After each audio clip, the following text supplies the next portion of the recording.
So it's a lovely Sunday evening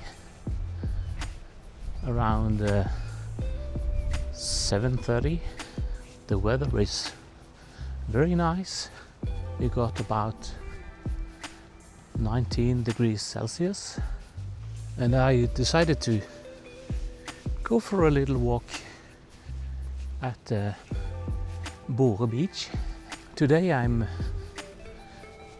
testing out my DJI Action 5 Pro, and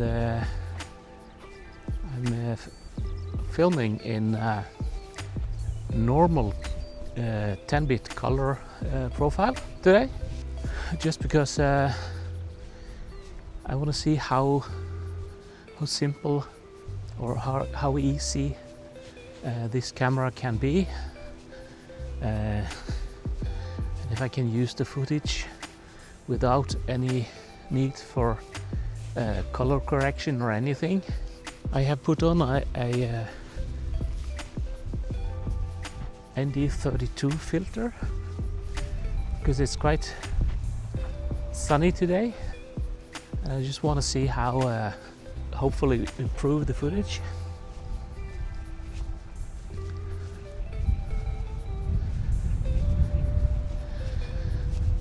It is a bit windy today,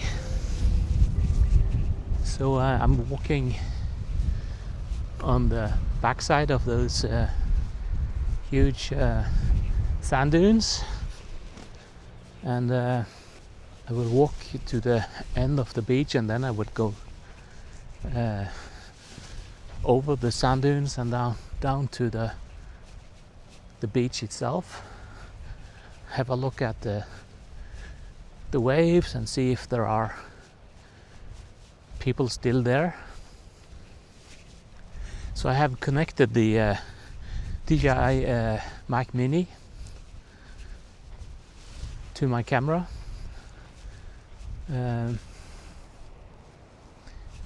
Eager to see what kind of quality it will give me on the audio. Because I decided to try out the most minimal setup that I have. So I only have the Action 5 Pro camera and this Mic Mini, only the transmitter, no receiver. It all fits perfectly in my pocket.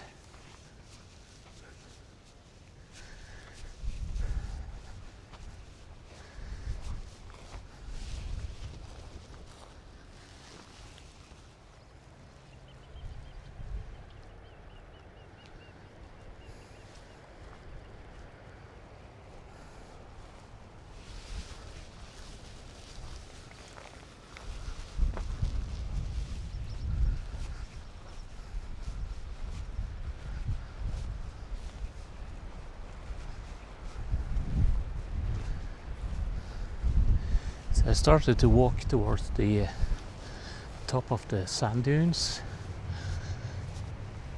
to see if I can come down to the beach this way.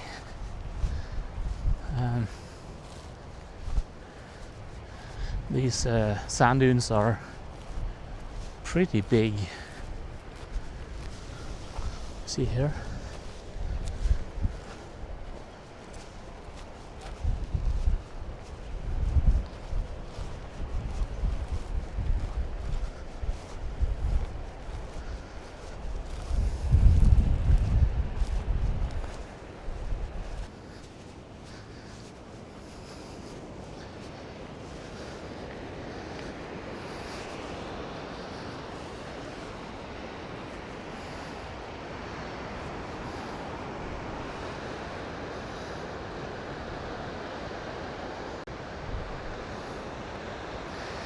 So this is a very big beach, as you can see.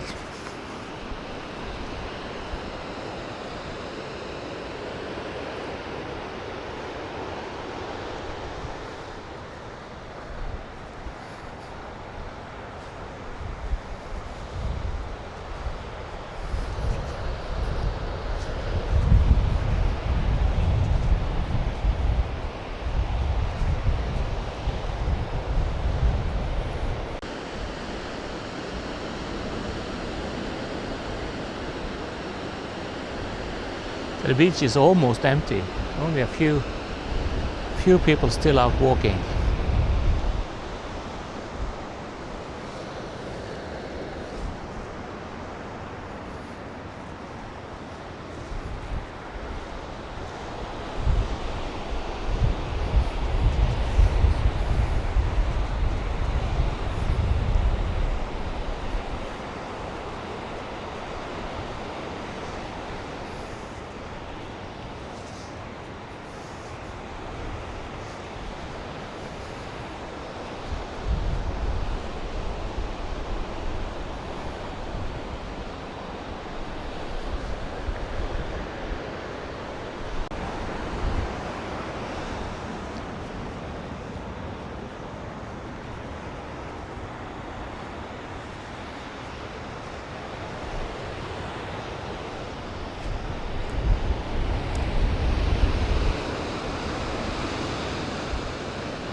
I would like to go all the way out on this thing, but it looks like the waves are breaking over it, so I don't feel in the mood for a shower right now.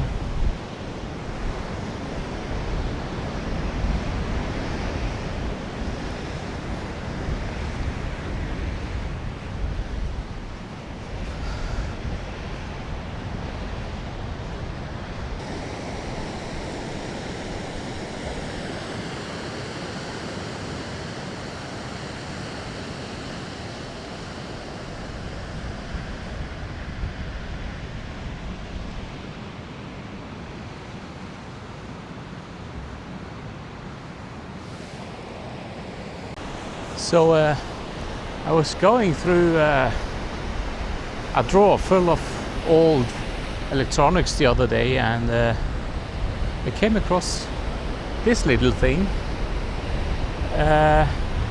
It's an old point and shoot camera, Casio Exilim 12.1 megapixel sensor. Very thin, very small, and I decided to just bring it along with me on this walk, and just to test it out if it's still usable, because it has a very fun form factor, very small. And just want to see what kind of pictures I can get from it, if I can still use it, or if it has to go back in the drawer again.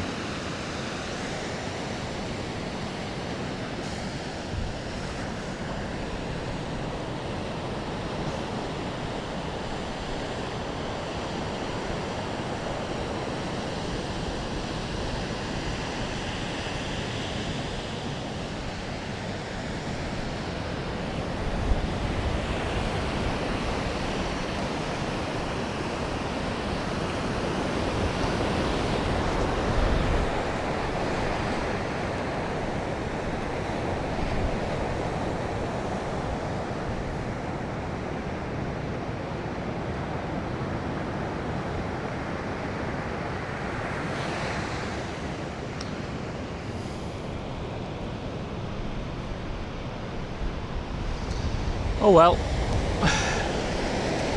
let's see when I get back home and can have a look at the pictures, if they're usable at all.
So I keep coming back to the comparison between the DJI Action 5 Pro and the Pocket 3.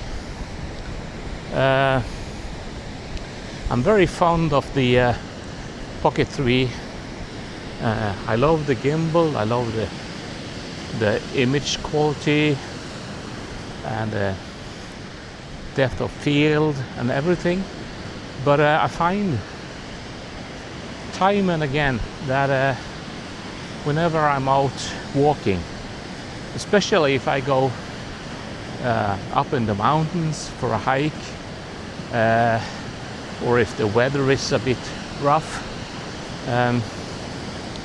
this setup is so much better because I don't have to worry about the camera. It's very sturdy, it's tiny, I can just toss it in my pocket whenever I need both hands free, and it's just so much more easy. And also sometimes I feel that the gimbal on the Pocket 3 is just too slow. Whenever if I want to turn the camera quickly around to point out something, so much more easy to just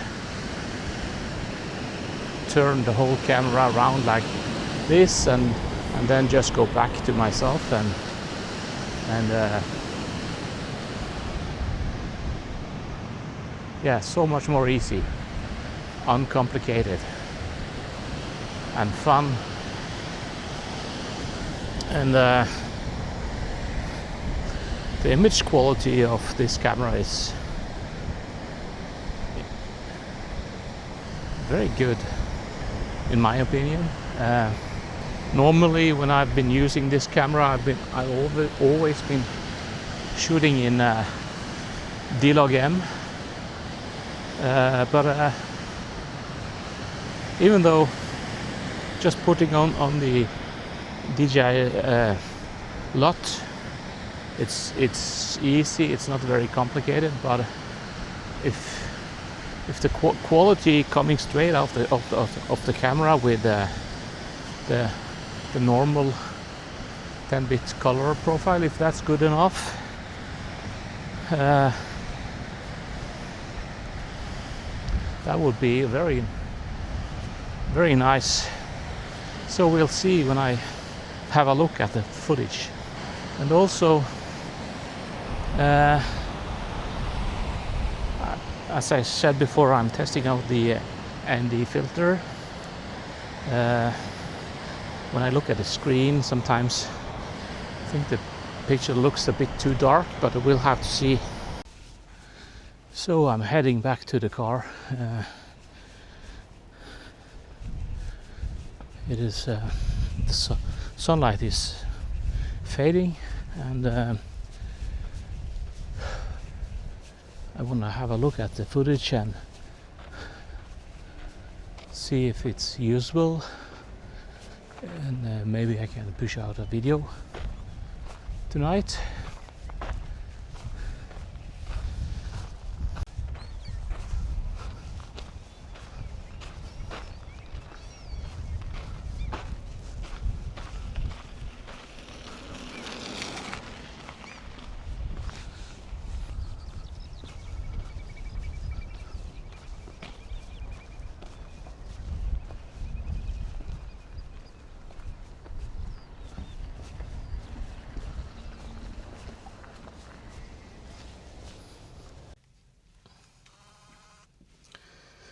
So I'm just sitting here in the car, having a little look at the pictures from this tiny little camera. Just looking at the screen, it looks pretty okay. I know that these little point and shoot cameras are very popular now. They call them vintage cameras. That feels a little bit odd because most of these cameras came during the 2000s. I don't know exactly when I bought this camera, but it must have been somewhere around 2010 maybe. So we'll see. I don't think it can compete in any way with any of my bigger cameras, like the Fuji X106 or the Canon R8, not even my iPhone 15 Pro Max, but it's a fun size, so tiny, easy to slip in the pocket and just bring it along, and especially if you're traveling and you want to keep your phone hidden, so you don't risk getting pickpocketed. This little thing doesn't matter. So yeah, we'll see when I get back home and have a look at it. So I was out earlier this winter testing out the ND filter, but I remember it was quite a gloomy day. The light was not so very bright, and what I noticed when I looked at the footage after I came back home was that all of the footage was very wobbly, especially in the edges. I don't remember what kind of settings I had on the camera at that time, but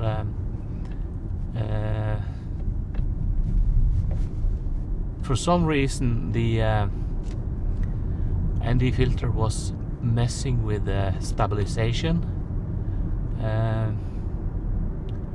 so I'm eager to see if today's footage is better, because we had better lighting conditions, and yeah, we'll see. Some of the time, especially when I was walking with the sun coming in from the side or almost from the behind, I looked at the screen and the picture looked kind of dark, and then I tried to remove the ND filter, and it looked very blown out. So unfortunately I only brought this ND32 filter because the whole point of today's little walk was to keep it as minimalist as possible, but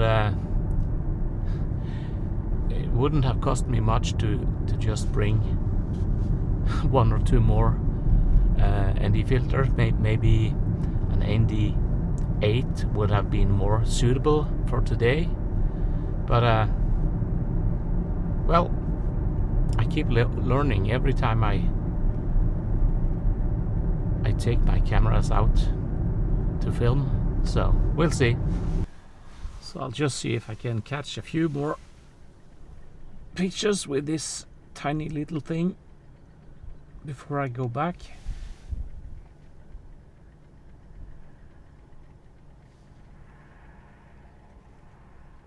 It's quite difficult to look at the screen because it's not very bright, so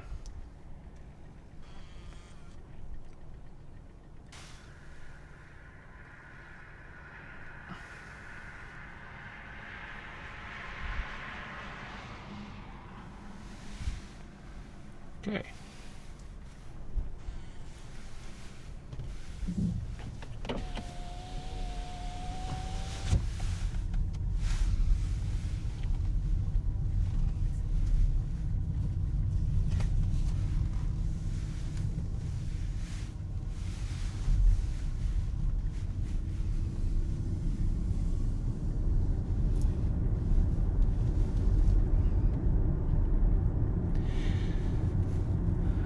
So another thing that helps keeping it minimal is the DJI Mic Mini. Just keep it up here. So I just keep it up here under the sunscreen. And when I'm out walking, it's almost invisible against this black jacket. I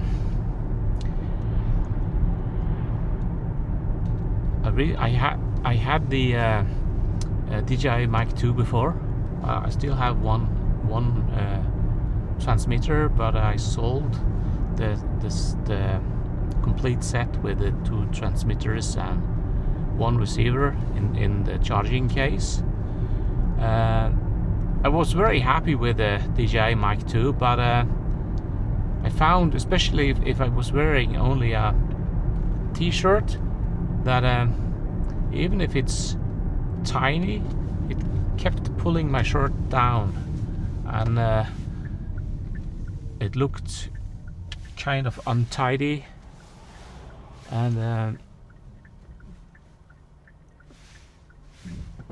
I much prefer this even smaller transmitter, especially when there's no wind, and I don't even have to have the wind muff on.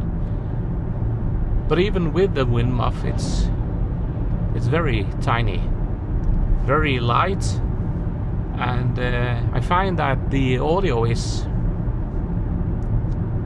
quite okay. I do think that the audio coming from the Mic 2 is a little bit better, more fuller, and also the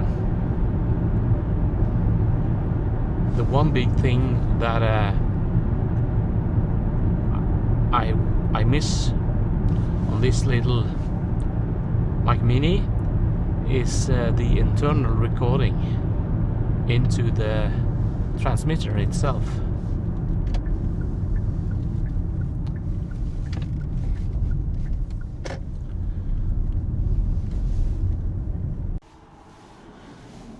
So I just stopped to snap a few more pictures of some of the fields out here, and also I tested out the zoom, which actually is quite impressive for this little thing.